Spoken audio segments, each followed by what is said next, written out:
पाकिस्तानी सियासत, कभी खुशी कभी गम, ये कंपनी नहीं चलनी। पीटीआई क्या धमाका करने जा रही है, इरशाद भट्टी के बयान ने तहलका मचा दिया।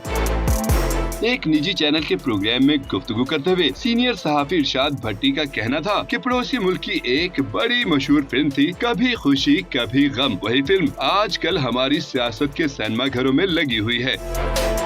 इरशाद भट्टी ने कहा कि मुल्क के लिए खुशी की बात ये है कि इंतखाबात हो गए और गम ये है कि कैसे हुए हैं ये इंतखाबात। खुशी ये कि कौम निकली और वोट डाला, गम ये कि वोट डाले कहाँ थे और निकले कहाँ से। मुस्लिम लीग नून के लिए खुशी ये कि पंजाब मिल गया, गम ये कि नवाज शरीफ की जगह शहबाज शरीफ आ गए। पीपल्स पार्टी के लिए खुशी ये है कि वो इस वक्त किंग मेकर है और गम ये है कि बिलावल भुट्टो इस बार वजीर आजम नहीं बनेंगे। पीटीआई के लिए खुशी ये है कि कप्तान जेल में, टीम सी मैदान में, बल्ला नहीं था, लेवल प्लेइंग फील्ड नहीं थी और 75 साल तारीख बदल कर रख दी। और गम ये है कि 50 सीटें उनकी चुरा ली गयी।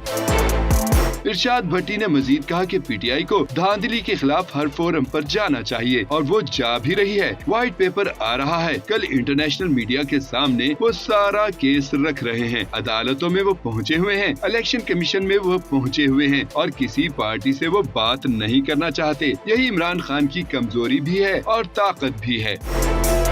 इरशाद भट्टी ने ये भी कहा कि इस वक्त पीटीआई को मुजाहिमत और लड़ाई नहीं करनी चाहिए क्योंकि 9 मई के बाद तहरीक इंसाफ को अल्लाह और कौम ने 8 फरवरी दिया है। ये सियासी रास्ते निकालने का वक्त है, निजाम का हिस्सा बनने का वक्त है। जो हुकूमत बनाने जा रहे हैं, ये कंपनी ज्यादा चलेगी नहीं तो तहरीक इंसाफ को फिर मौका मिल सकता है। पहले पार्टी को किसी पार्टी कवर में लाएं, अपने बंदों को बचाएं, केपी में अपनी हुकूमत बनाएं, फिर अपनी जिदोजहद जारी रखें। लेकिन जिन लोगों को पीटीआई ने केपी और पंजाब में वजारत आला के लिए नामजद किया है, उसे देखकर लग रहा है कि आगे भी लड़ाई ही है।